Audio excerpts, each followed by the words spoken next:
Dios les bendiga a todos. ¿Cómo están? Hoy hablaremos de la palabra de Dios. 2017 se celebra el 5º centenario del inicio de la Reforma Protestante. Por lo menos este servidor empezará a escribir algunos textos con relación a todo lo que ha conllevado ese movimiento que cumple ya 500 años. Y la proximidad del 5º centenario de la Reforma Protestante ha planteado una serie de reflexiones en la cuestión de las transformaciones sociales que se han sucedido como consecuencia de dicho movimiento.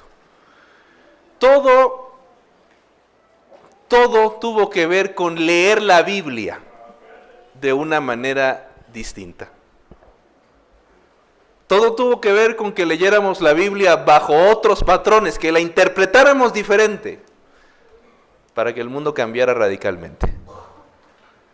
No existía el sentido del capitalismo como hoy existe. La Biblia, como se interpretaba hasta entonces, prohibía la usura. Pero todo fue que Juan Calvino dijera que el concepto del crédito era diferente, como hasta entonces se creía. Y entonces aparecieron los bancos, apareció el crédito, apareció el capitalismo. Y lo que nosotros ya sabemos, leer diferente la Biblia llevó a la gente a desencantarse de sus líderes religiosos. Llevó a la gente a cuestionar, a preguntar. Y entonces se desarrolló lo que hoy se llama la democracia. Leer la Biblia de otra manera, querer indagar, querer investigar, desarrolló la ciencia. Hay muchos que hoy dicen y critican la palabra de Dios, debieran leer a Francis Bacon. Muchos que hoy critican y se ufanan de ser ateos, debieran leer lo que sus precursores escribieron. Hoy cuestionamos, preguntamos, debatimos, porque somos fruto de una cultura judeocristiana. Hoy hay debate en la calle sobre la homosexualidad, la clonación. Hoy hay debate sobre el aborto, porque hay Biblia. Porque si no hubiera Biblia, no habría debate. ¿Para qué queremos debate? Porque la Biblia nos lleva a pensar, a cuestionar. No necesariamente tendremos que estar de acuerdo muchas veces con lo que los otros dicen, pero somos el resultado de una cultura que se modificó radicalmente, porque un día decidimos abrir la palabra de Dios y leerla de manera diferente. Mis queridos hermanos, aún los que dicen que no creen en la palabra de Dios, aún en el otro lado del mundo, en la China comunista o en los países donde se ha atacado las escrituras, aún ahí, los movimientos sociales son reacciones en contra de una cultura que se ha forjado a partir de la palabra de Dios. A partir de las escrituras. ¿Cómo se organiza la vida? ¿Cómo se invierte el dinero? ¿Cómo se educa a los niños? ¿Qué valor tiene la vida?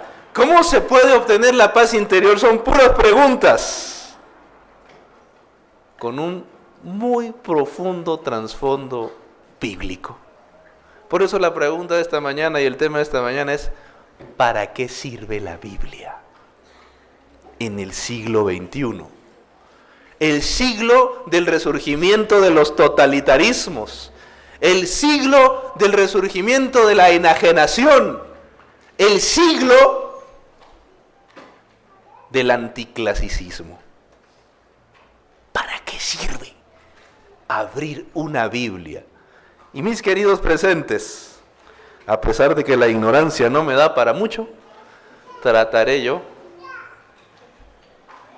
de medio hilar algunas ideas sobre la base de 2 de Timoteo 3, 16 y 17, que los invito a abrir las Escrituras, en 4 versiones de la Biblia. La Iglesia Adventista del Séptimo Día no ha proscrito ninguna versión de la Biblia, de paso, Pero bueno, cuando uno habla de lenguaje, tiene que entender que el lenguaje es un blanco en movimiento. Si tú quieres pegarle a un blanco fijo, pues es más fácil. Pero el lenguaje es un blanco en movimiento que se va moviendo, porque se va transformando.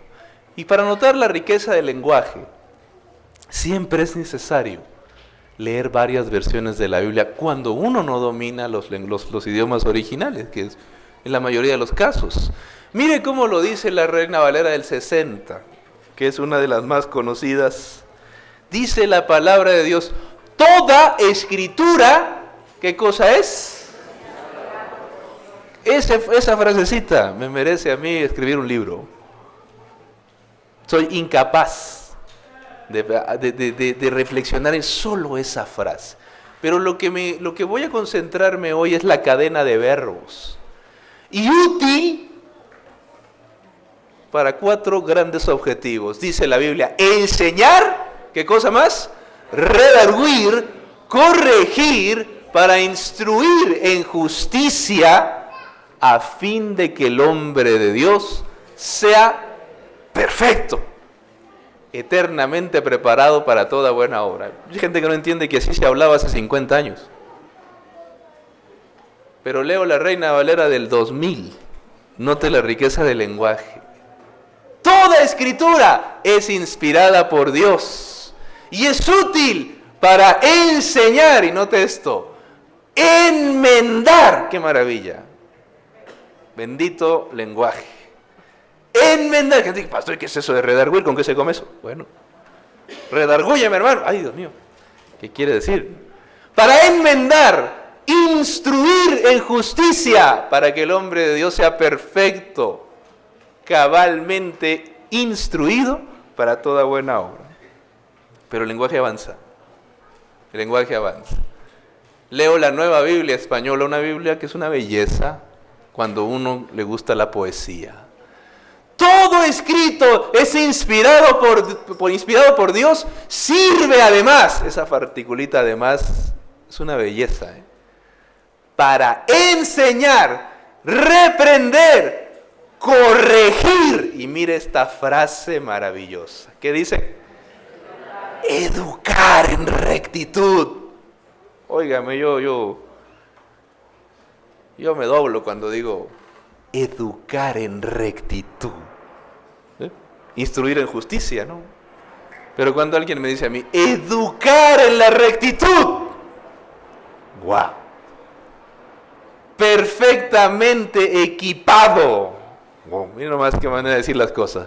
Perfecto, bueno, pues me salté uno, ¿no? Así el hombre de Dios será, ¿qué cosa? Competente. La fuerza de la palabra, competente, perfectamente equipado para cualquier tarea buena.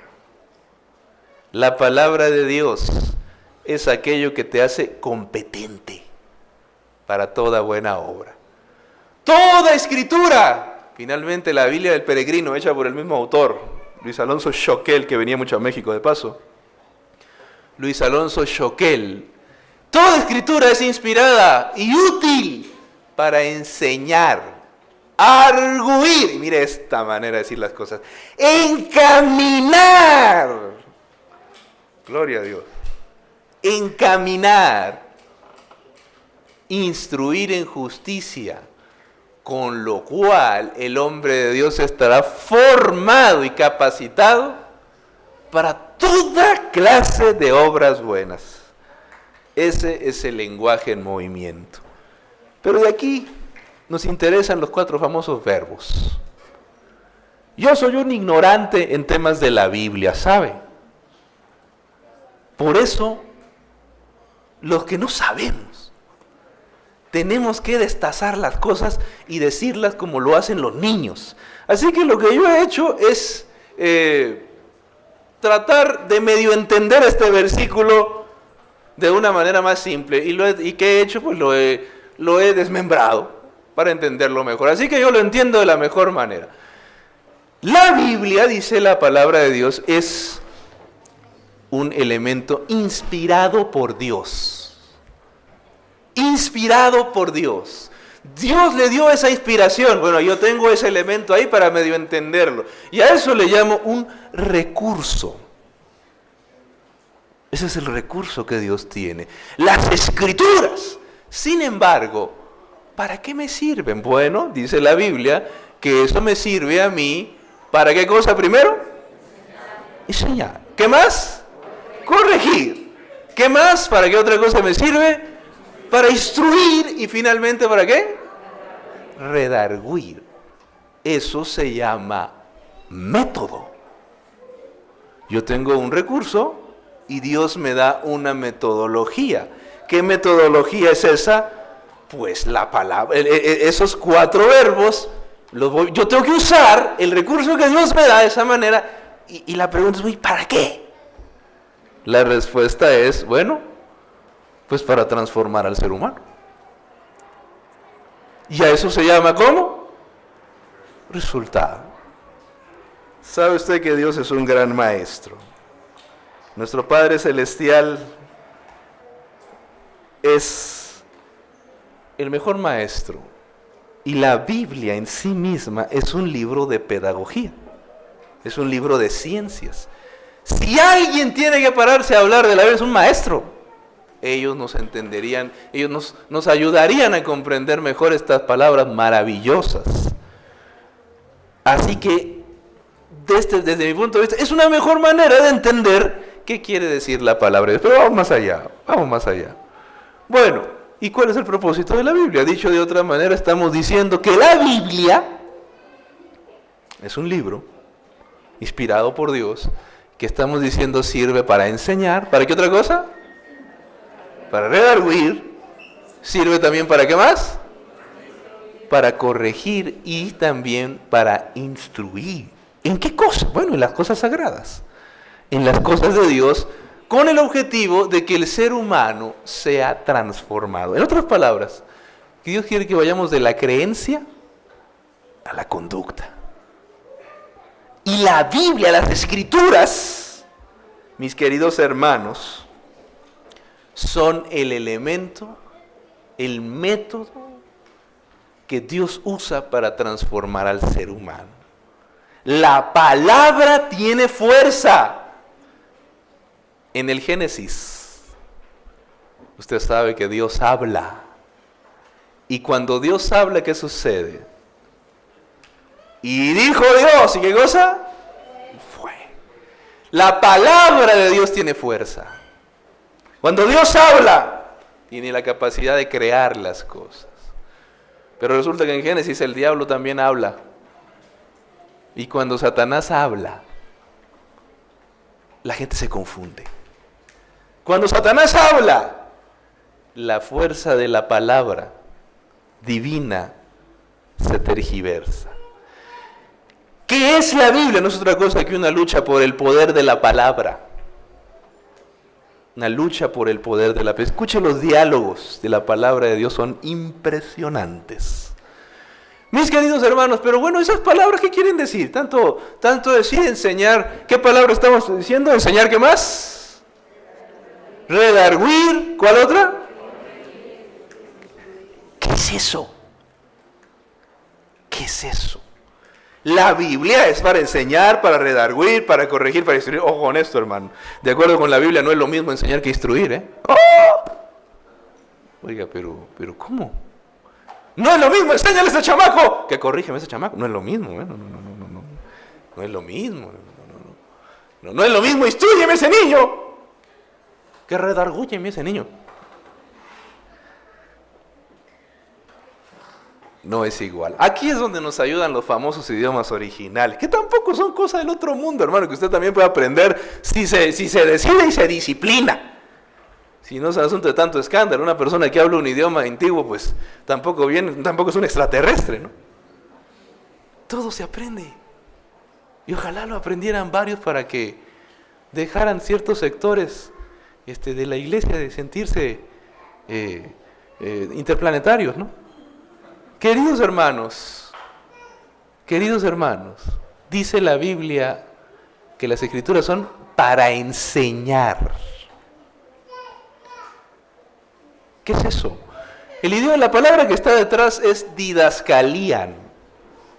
¿Qué quiere decir didascalía? Ahí viene la palabra didáctica, de ahí viene la palabra autodidacta o esos términos, que quiere decir fundamentalmente, cuando la Biblia lo traduce en el español se traduce por enseñar, pues esta es una palabra que el apóstol Pablo casi nunca usa.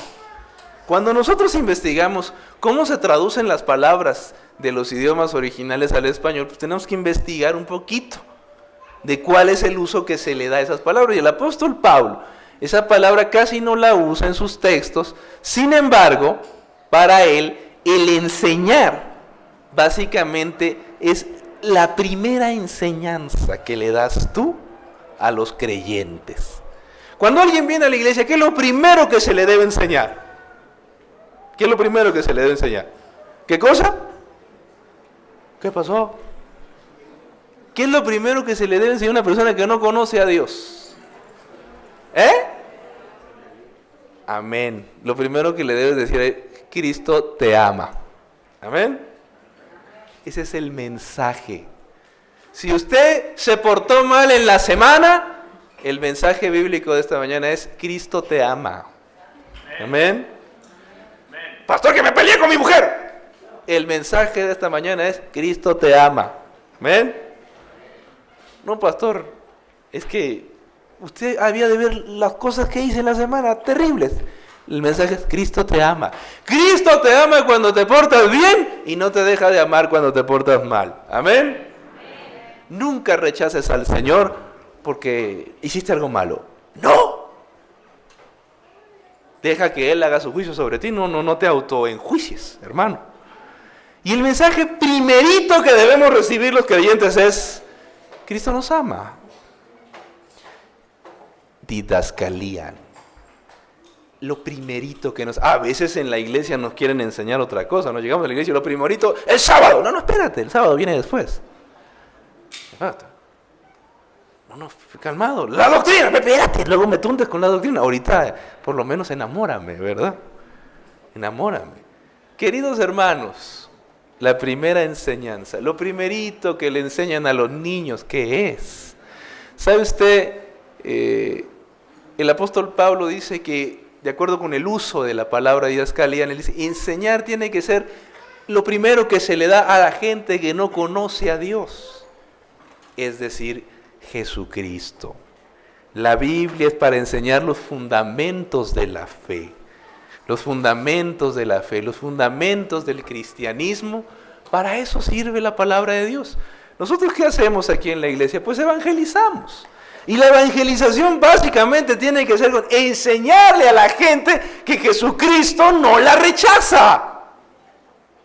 Jesucristo no te rechaza a la gente, pero Jesucristo no. El fundamento de la fe es Jesucristo. Enséñale eso a la gente. Es como los niños. ¿Qué le enseñan a los niños? A los niños debieran enseñarle el profundo amor de Jesús. ¿Se porta mal el niño? Cristo lo ama. ¿Se porta bien el niño? Cristo lo ama. ¿Se porta mal la mamá? ¿Quién sabe? No se crean, eso es broma. ¿No? Queridos hermanos, en la iglesia debemos enseñar a Jesús. Debemos enseñar que este es un lugar donde se acepta a la gente. Amén. ¿Sabe usted que a veces la iglesia se presenta como un lugar donde va pura gente perfecta? Por eso la gente no viene aquí. No, aquí si vas ahí tienes que ser perfecto. Tienes que vestirte de esta manera, de aquí a otro. No. Allá en Estados Unidos hubo un pastor de cierta iglesia que dijo: yo voy a fundar una iglesia para gente frustrada, para gente fracasada, gente que no le ha atinado a nada en la vida. Gente con el matrimonio que se está pendiendo de un hilo luido. Gente que no sabe qué hacer con sus hijos. gente que tiene vicios, gente que tiene problemas. Para esa gente lo voy a fundar. ¿Cómo cree que quedó la iglesia? ¿Cree que la gente fue a la iglesia? 5,000 miembros. Rapidito. Y el mensaje fundamental de la iglesia es: aquí tú eres aceptado. Mis queridos hermanos, la iglesia no es un museo de santos. Lo hemos dicho varias veces. Vamos a la iglesia. Mira nomás cuántos santos hay ahí. Están parados así. Otros están así. ¡Cuánta santidad! Aquí no venimos a ver exhibiciones de santidad. No nos vemos ridículos. Aquí es un hospital de pecadores. Amén. El médico es Jesucristo. Doctor Manzano, en los hospitales hay enfermos perfectos. Todos estamos mal. Aquí todos estamos mal, empezando por mí. Así que, pues no venga a buscar aquí perfección, hombre. Aquí todos estamos desesperadamente buscando sanidad en Cristo. ¿Que estamos mal? Pues sí, estamos todos amolados, hermano. Queridos presentes, pero a veces nos queremos presentar de otra manera. La Biblia es para enseñar a los que apenas queremos conocer a Cristo. Hay algunos que a veces nos creemos mucho y que sabemos la gran cosa, pero en realidad sabemos muy poco. Conocemos muy poco de Jesucristo. Conocemos limitantes. Ya Borges escribió un cuento ahí en el libro del Aleph, que se llama Los Teólogos. Como nos tunde con todo, por andar enseñándole a la gente cada puntada que tenemos los religiosos. Y cuando vemos cómo nos ven los otros, qué interesante, dice uno. Bueno, por lo menos me ubico en mi lugar. Queridos hermanos, pero dice la Biblia también es para qué. Oiga, ¿y qué es eso? ¿Con qué se come? ¿Redarguir? Sí está en el diccionario, Sí, les aseguro que está en el diccionario. Pero esa palabra viene de elegmón. El término elegmón en griego se refiere básicamente a refutación del error. Refutación del error. ¿Para qué sirve la Biblia? Pues para refutar los errores. Para refutar los errores significa mostrar a la gente, con ciertos usos ahí del lenguaje, del idioma que se escribe, mostrar a la gente sus pecados. Motivar al arrepentimiento. ¿Sabes que la Biblia te dice, te revela tus errores? Cuando tú abres las Escrituras y ves los relatos de la palabra, pues, ¡ay, Dios mío, qué duro me tunde aquí la palabra de Dios! Cuando ves la vida de Jezabel y te identificas con ella, hermana, ¡ay, Señor! Dice uno, no cabe duda que debo cambiar. Cuando tú lees la vida, hermano, de Saúl, dices, ¡ay, estoy tan endiablado como él! Tengo que cambiar, ¿verdad? Tengo que cambiar, tengo que ser diferente. Esa es la maravilla de las letras, de la literatura, que nos identifica, nos revela, nos exhibe como somos. No te va a mentir la palabra de Dios. Si eres un pecador mentiroso y desobediente, la palabra de Dios te va a decir: arrepiéntete, estás equivocado. Oh, pero que yo arrepiéntete, hijo.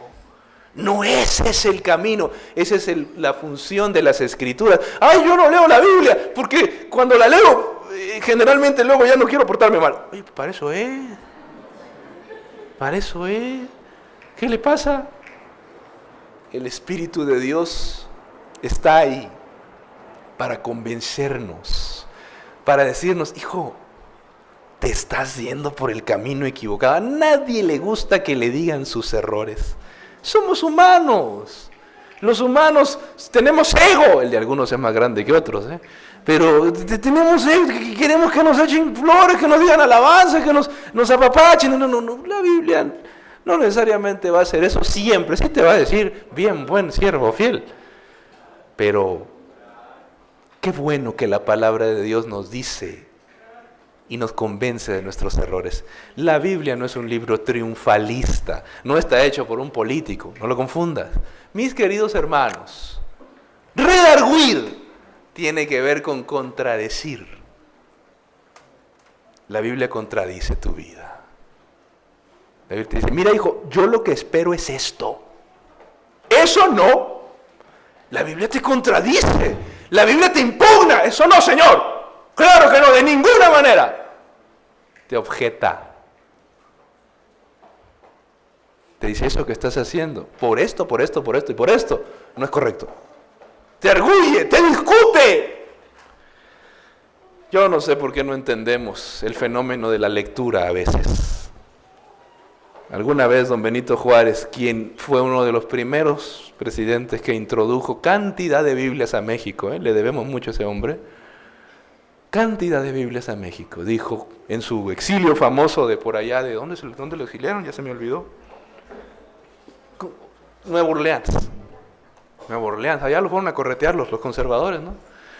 Y resulta que él llega a Nueva Orleans y ve las iglesias, porque acá lo andaban matando, y ve a la gente con la Biblia y dice, ¿cómo quisiera que en México la gente leyera la Biblia en vez de estar prendiendo velitas?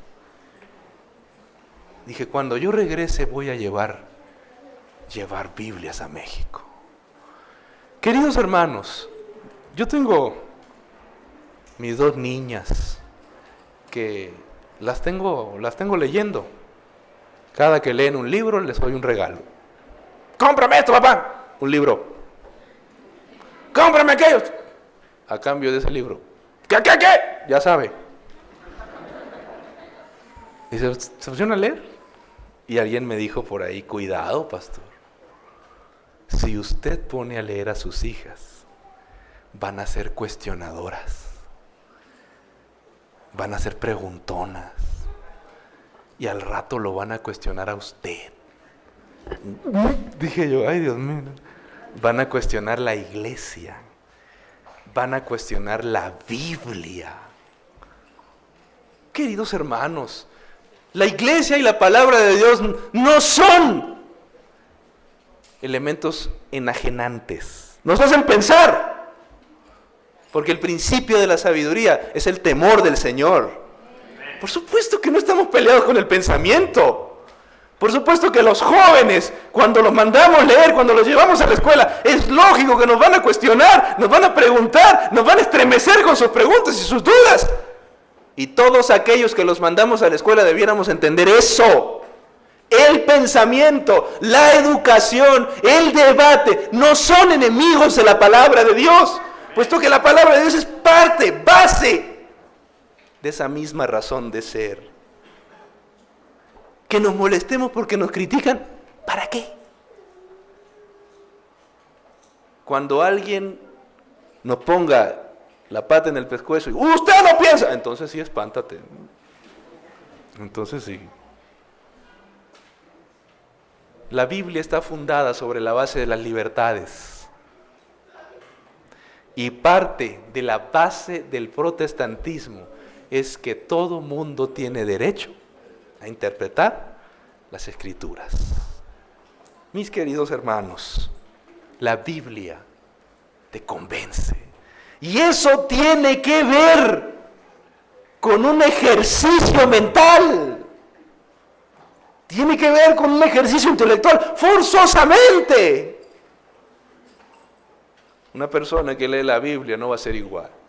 Cuando la iglesia de Narvarte empiece a leer la Biblia, ya no va a ser igual. La iglesia va a exigir. La iglesia va a preguntar. La iglesia va a investigar. Gloria a Dios. Y voy a decirles algo con todo cariño. Y la iglesia va a empezar a escribir. Amén.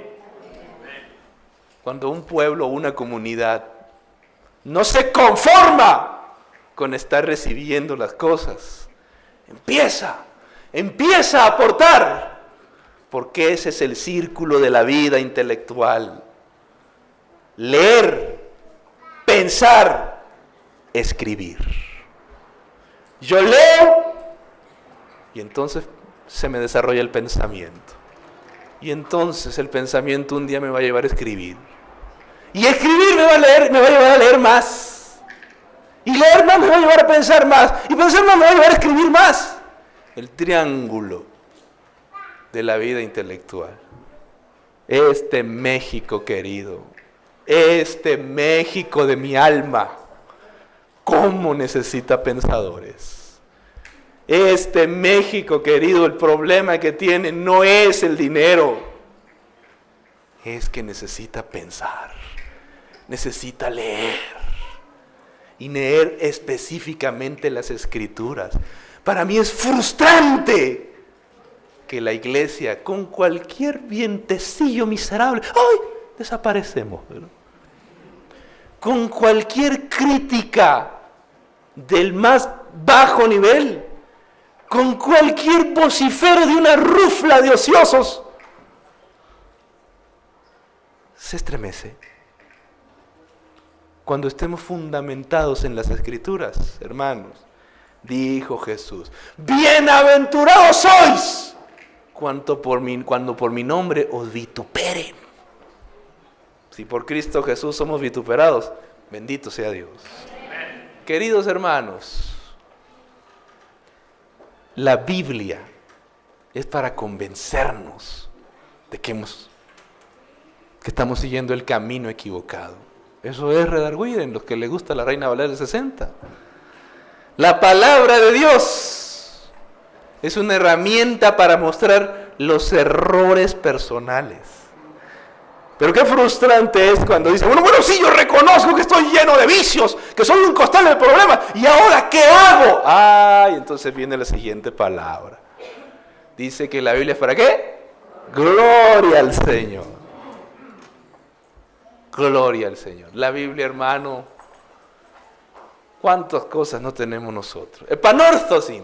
Epanorthosis no es una palabra que significa enmendar, restaurar, corregir los errores, reformarse. Pastor, yo no sé qué hacer con mi alimentación.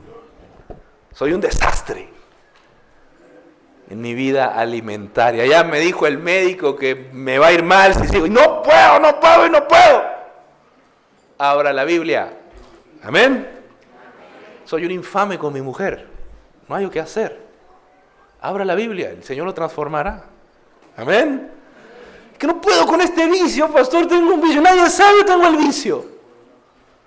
Dios te puede transformar. Pastor, soy flojo, no me gusta trabajar. Me gusta que me mantengan y gastar dinero, pero no. Eso se lo quita la lectura de la palabra de Dios. Amén. La Biblia corrige los malos hábitos. Hace 2 años que no me tomo ni un refresco, para gloria de Dios. Me encanta el refresco. El que diga que no es un pecador, no es cierto. Pero pues, para eso está hecho, para que te guste. Pero yo ya no voy a volver a tomar ni una bebida de esas, de ningún tipo. Qué bien me siento. Tome agua, hermano. Tome agua, le sienta mejor, le sienta más. Coma diferente. La Biblia corrige. Hace un mes cumplí uno de mis sueños con las correcciones de las Escrituras. Corrí una media maratón. Ahora que fue la maratón de la ciudad, ahí andaba yo. Dije, va a estar lleno de hermanos ahí. Nadie, hermano. Ay, no. ¿Pero qué no creemos en la salud? Se supone que hablamos de la salud. La gente quiere vernos, quiere saber de salud. Saber, hermano. Dije, el próximo año voy a correr la maratón de 42 kilómetros. En Cristo Jesús. Me voy a poner una camiseta. Los que quieran correr conmigo, vamos, tenemos tiempo para preparar. Que diga: Adventistas del séptimo día, los más sanos del mundo, ven a conocernos. Amén. ¿Cuántos van a correr conmigo? Nadie, levanta la mano. Si no, pues aquí estoy bien sentado. No. Usted no se imagina lo que Dios puede hacer en su vida. ¿Cómo lo puede corregir? ¿Cómo voy a correr yo 42 kilómetros? Si yo corrí 21, hermano, ¿qué no vas a correr tú? Pero cuando iba corriendo me sentí frustrado, ¿sabe? Bueno, antes de correr, iba yo, dije ahorita, 21 kilómetros, Iron Man. Dije, no, qué bárbaro. Dije, No, hombre, mato. Llegó un hombre como de unos 60, 65 años y dice, hola, joven, me dice. ¿Qué pasó, señor? ¿Cómo está? ¿Va a correr la media maratón? Sí, soy yo, mire. Que no ve las hechuras. No, le dice. Y entonces me dice, fíjese que yo iba, que mis amigos se fueron, mis amigos de su edad, mis amigos se fueron a la maratón de 40, pero como yo estoy lastimado, me vine a la media maratón.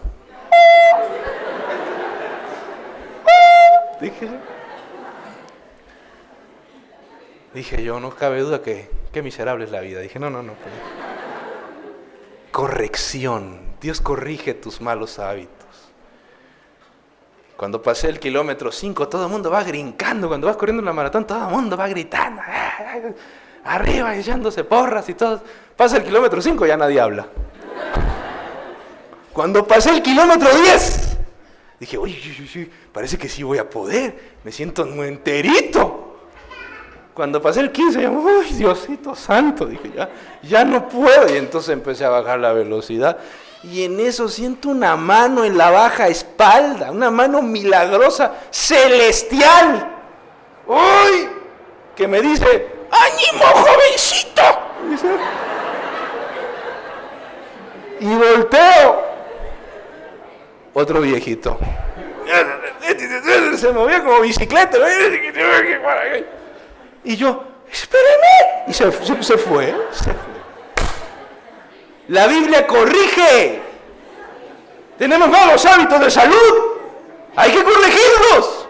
No, yo no puedo. Yo corrí con algo en la cabeza. Todo lo puedo en Cristo que me fortalece. Amén.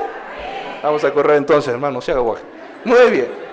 Queridos hermanos, el Señor nos ayuda a enmendar la vida. Si tu cuerpo es un desastre, tienes que leer la Biblia. Si tu matrimonio es un desastre, tienes que leer la Biblia. Si en la escuela vas mal, eres niño reprobador, berrinchudo, respondón y caprichoso, necesita la Biblia. Amén. Yo les he contado en otras ocasiones cómo la Biblia transformó a un niño, que no soy yo, por supuesto. Pero este era una vez un niño, de esos niños que parecen que los papás se sacaron la rifa del tigre, man. No.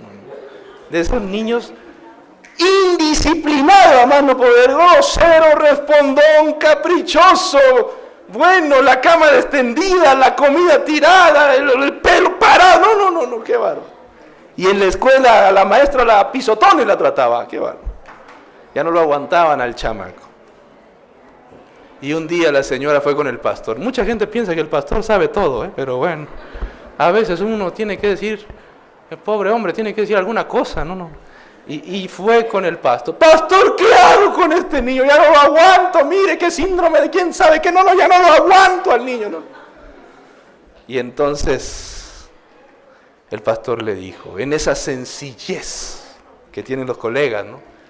El buen hombre le dijo, hermano, póngalo a leer el libro de Proverbios. Antes de que se duerme el chamaco, que lea Proverbios. 3 versículos aunque sea. No. Y ahí está la hermana haciéndole caso al pastor, ¿no? Ahí va a dormir. Imagínate para dormirlo, ¿no? Parecía un hombre, oye, para calmarlo, para quietarlo ahí en la cama, había que darle un cintarazo. No. Y ya se calmaba el niño, bueno, 3 proverbios. Oye, leí, para que leyera 3 proverbios tardaba media hora, no.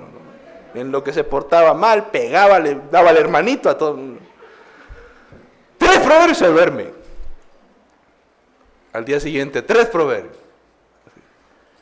¿Y qué va a pasar, pastor, después? No, cuando termine, a las 2 semanas ya que sea 5. Y ahí le va subiendo, hermana, un capítulo, hasta que hay un capítulo. Y cuando termine el libro, lo vuelve a empezar. Bueno. Y ahí está el chamaco leyendo los proverbios. No sé si usted ha leído los proverbios completo, de una sola sentada. Obra maestra de la educación. Proverbios. Obra maestra de la educación. Y el niño empezó a cambiar. Se le quitó lo pantera. Se le bajó la pila, se le quitó lo respondón, ya saludaba, ya comía, daba buenos días. La Biblia corrige, transforma hasta los más indisciplinados, los más tosudos, los más obstinados, los más duros corazones. Así que no diga, yo no puedo. Sí puede, hermano. Póngase a leer la palabra de Dios. Amén. La Biblia corrige al marido más duro, a la mujer más necia. Todo transforma la palabra de Dios. Transforma al niño más berrinchudo, a la mamá más desesperada. La palabra de Dios nos transforma a todos, hermano. Nos transforma, hasta el pastor transforma la palabra de Dios. Gloria al Señor. El objetivo de la educación cristiana es ese precisamente. Restaurar la imagen de Dios en el hombre. Ese es el gran objetivo de la educación. Corregir, transformar, ¿a partir de qué? De las Escrituras. Un sistema educativo basado en elementos seculares, con un maestro adventista, eso no es educación cristiana. Educación cristiana nace de la palabra de Dios y empieza en la casa, sigue en la iglesia y va para allá, al colegio, ¿verdad? Queridos hermanos, tenemos que conjuntar ambos elementos y no tendremos lo que tanto deseamos. Y finalmente dice que la Biblia, ¿para qué es? Oiga, ¿no es lo mismo instruir que enseñar? Pues fíjate que no. De acuerdo con la Biblia, el verbo que está detrás de instruir es paideia. De ahí viene la palabra pedagogía. Que quiere decir básicamente instruir. También quiere decir, ¿qué más? Disciplinar.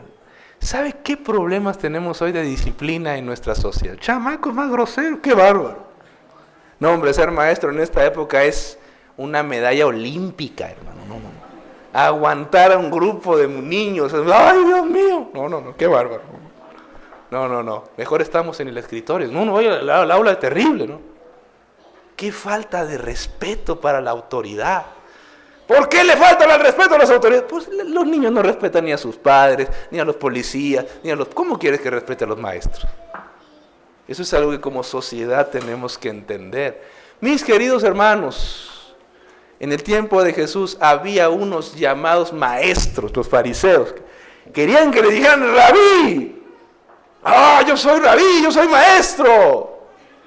Pero eran terribles para enseñar. Terribles, nefastos. ¿Por qué? Porque ellos querían que los niños y los jóvenes se portaran bien y se vieran bien, pero no les importaba la persona. Nada más con que no dieran mal testimonio, ¿no? Si no da mal testimonio, el niño está bien. ¿Has visto que en la iglesia a veces? Claro, aquí no, ¿verdad? Allá lejos donde la gente es mala. Lo más importante es que los jóvenes no den problema. Que los jóvenes den un buen testimonio. ¡Ay, qué lindos jóvenes! Mira, qué bonito. ¿Y tú qué sabes de cómo están por dentro? Es mejor ser que parecer. Carlos Fuentes escribió una novela estremecedora sobre este tema. Se llama Las buenas conciencias. ¡Ay! Cuando yo la leí, Jonás de Veracruz, dije, ¿qué es esto? Una historia de un jovencito, un niño que crece en una familia ultraconservadora de Guanajuato. Un estado ultraconservador con una familia tradicional católica donde todo lo tienen bien reprimido desde chiquito. El niño se porta muy bien, ¿eh? El niño se porta muy bien. Pero ahí el autor explica cuáles son las consecuencias de educar así a un niño. ¿Qué te puede pasar? Por eso es fantástica la literatura. ¿Qué te puede pasar si tú insistes en crear niños tan reprimidos? Ese no es el objetivo de la palabra de Dios, de ninguna manera, mis queridos hermanos. Los fariseos eso querían, que la gente se portara bien, que anduviera así, que anduviera así. Y ellos, dice la Biblia, ni siquiera cumplían lo que Dios decía. Una de las cosas que yo entiendo como ministro del Evangelio y como líder, cuando yo le enseño a la iglesia son dos básicamente. Hay muchas cosas que Dios no me pide a mí. Por lo tanto, yo no se las voy a pedir a ustedes. Hay muchas cosas que son asuntos sociológicos, que se dan en el fenómeno, en la fenomenología social. Y por otro lado, hay otras cosas que ni yo cumplo, hermano. ¿Por qué insistir en interpretar así las Escrituras? ¿Por qué insistir en tratar a una iglesia tan noble, tan linda y tan destacada como si fueran mascotas? De ninguna manera, de ninguna manera. Mis queridos hermanos, la Biblia es para instruir, y eso no significa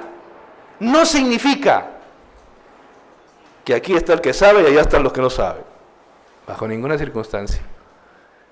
La palabra de Dios, cuando dice eso, trata de decirnos que hay que enseñarle a la gente la doctrina, la palabra de Dios, enseñar la disciplina, enseñar a vivir como hombres y mujeres que saben vivir disciplinadamente. Yo quiero decirles que la iglesia, aparte de la Biblia, aparte de leer la Biblia, yo les quiero decir, si ustedes quieren ser gente disciplinada, tienen que aprender dos cosas que la iglesia enseña, pero mucha gente tiene olvidado.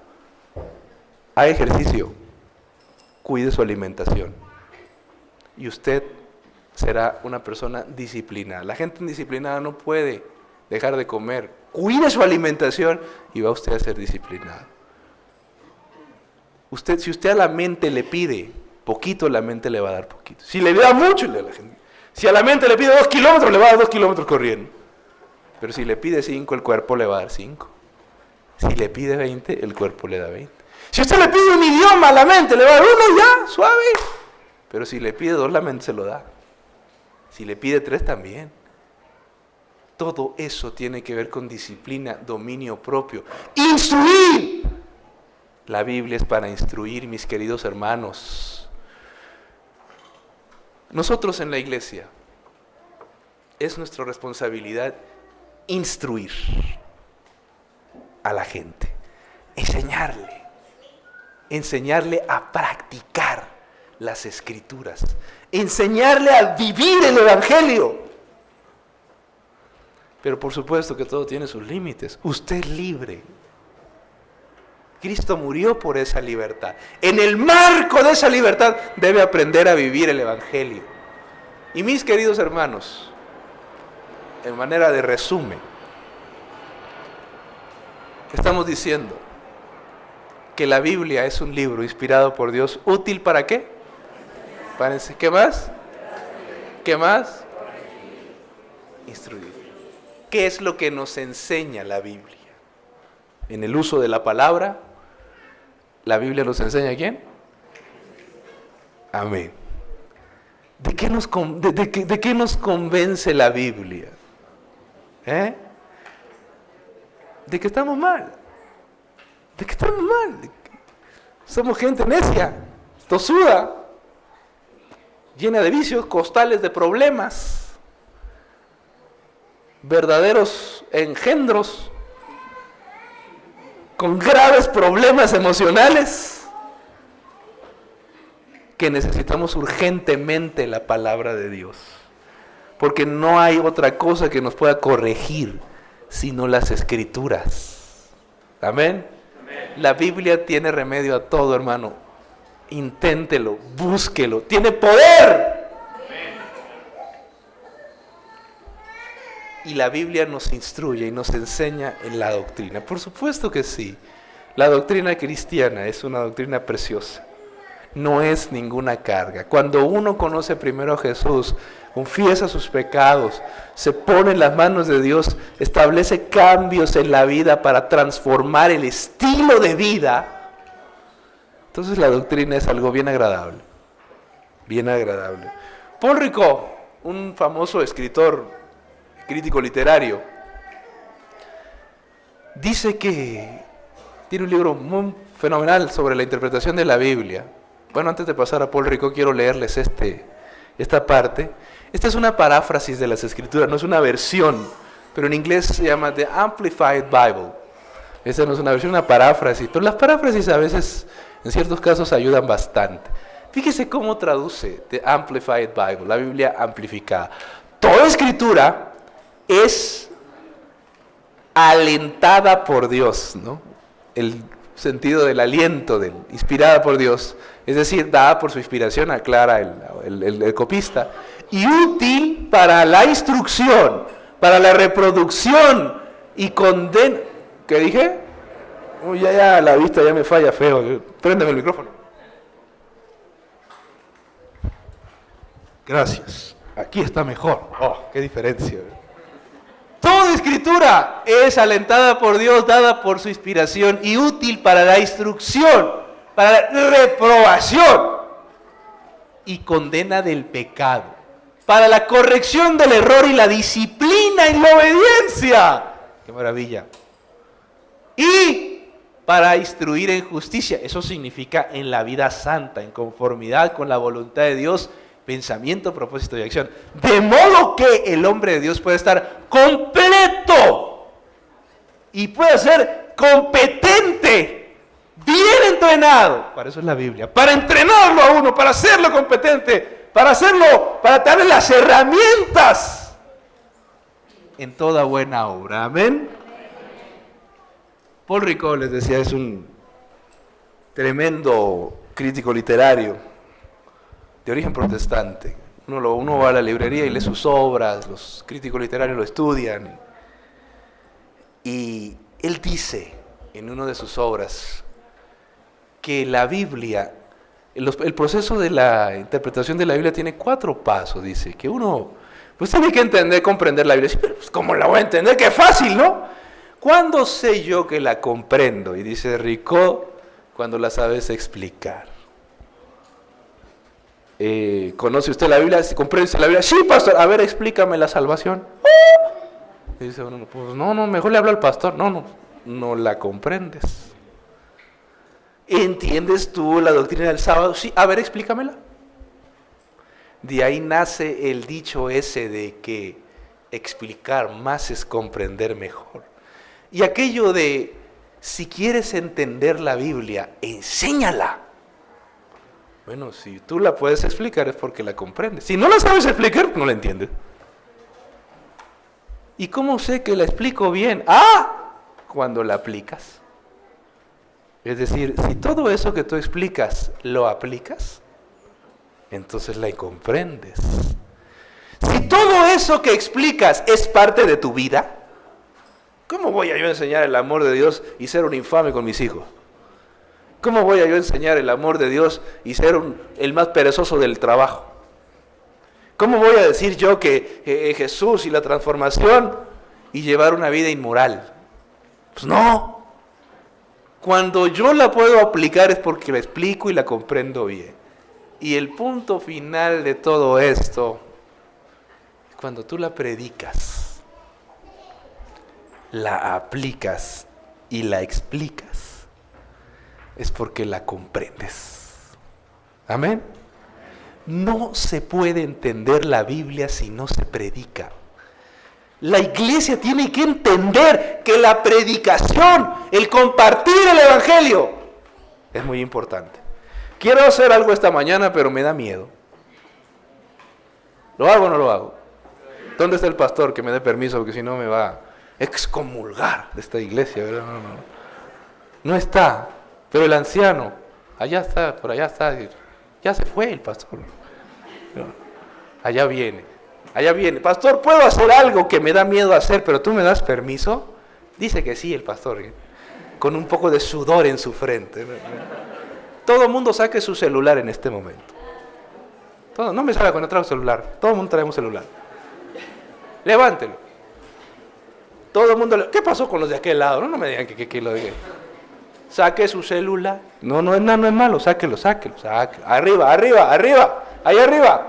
Todo el mundo arriba. No, que claro que tiene, hermano. No. A ver, hasta los niños de ahí, hasta la niña trae. Qué bien. Levántalo. Levántelo. Ni la mitad está levantando el celular. Ahora lo va a encender. Enciéndalo. Sí, yo sé que no lo encendieron, ¿verdad? Que nadie viene con el celular. Ya bájelo, ya baje. Enciéndalo. ¿Ya lo encendieron? Quiero todo el mundo con el celular encendido. No van a entrar al cielo si lo hacen. Ahora quiero que le va a mandar usted un mensaje a un amigo que no es adventista. En este momento. Un amigo que no es adventista. Ahí en su lista de contactos que tiene ahí. A buscar todo el mundo. ¿Qué pasó? ¿Ya está buscando un amigo que no es adventista? Y le va a mandar el siguiente mensaje. Hágalo, hermano, porque si no tendrá problemas conmigo. ¿Ok? Ya tiene el amigo no adventista, la amiga no adventista, el papá, la mamá que blasfeman del Señor. Le va a usted a mandar el siguiente mensaje. El día de hoy, bueno, te recuerdo que Dios te ama. El día de hoy te recuerdo que Dios te ama. Y he orado por ti. Así que haga su oración, pues, hombre. Tienes tiempo antes de darle send. Señor, amén, ¿verdad? Y he orado, o estoy orando por ti. Amén. ¿Qué pasó? No los veo. A ver los de los jóvenes que se atarantan luego con el celular.